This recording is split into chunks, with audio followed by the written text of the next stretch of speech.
মিশ্র আর সচিমাতা ভগবানের সেবা করছিলেন। সেই সময় কৃষ্ণ প্রেমময় এক তৈত্রিক ব্রাহ্মণ এসে উপস্থিত হলেন ওনাদের গৃহে। বিপ্রকে দণ্ডবৎ প্রণাম সেরে স্বহস্তে পাদপ্রক্ষালন করিয়ে উত্তম আসনে বসতে দিলেন। আপনি কোথা থেকে এসেছেন? আমি তীর্থ পর্যটন করতে করতে আপনার গৃহে উপস্থিত হয়েছি। এ যে আমাদের পরম সৌভাগ্য।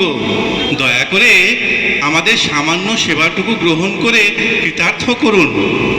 রন্ধনের সমস্ত ব্যবস্থা সম্পন্ন হলে বিপ্র স্বহস্তে ভগবানের জন্য রন্ধন করে যখন ভোগ নিবেদনের উদ্দেশ্যে ধ্যানমগ্ন হলেন, তখন গৌরসুন্দর এসে উপস্থিত হলেন এবং একগ্রাস অন্ন গ্রহণ করা মাত্রই বিপ্র চিৎকার করতে লাগলেন, হায় হায়, চঞ্চল বালক অন্ন চুরি করে খেয়ে নিল। জগন্নাথ মিশ্র শুনতে পেয়ে ছুটে এসে গৌরসুন্দরকে প্রহার করতে উদ্যত হলেন।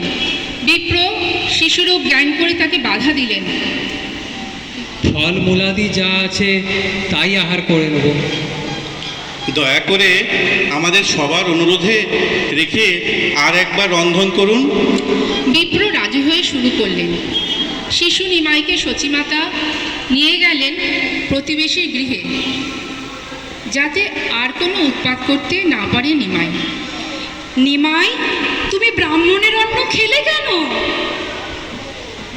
নিমাই বলো, বারে বিপ্র আমায় ডাকলো যে, আমার কি দোষ? পরিচয় নেই, কুল নেই, কেমন ব্রাহ্মণ, তোমার যে জাত গেল। আমি যে গোয়ালা, সর্বকালে ব্রাহ্মণের অন্নই তো খাই।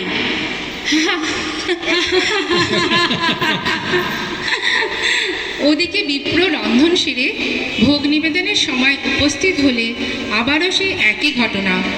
জগন্নাথ মিশ্র প্রচণ্ড ক্রোধবশত নিমাইকে প্রহার করতে উদ্যত হলেন। সবাই শিশুরূপ জ্ঞান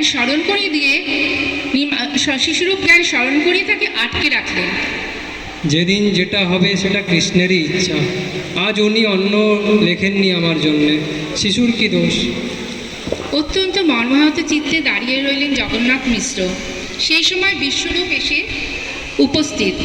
তার দিব্য জ্যোতির্ময় রূপ দর্শন করে বিপ্র অত্যন্ত আকুল ওনাদের প্রার্থনায় আবার রাজি হলেন ভোগ রন্ধন করতে।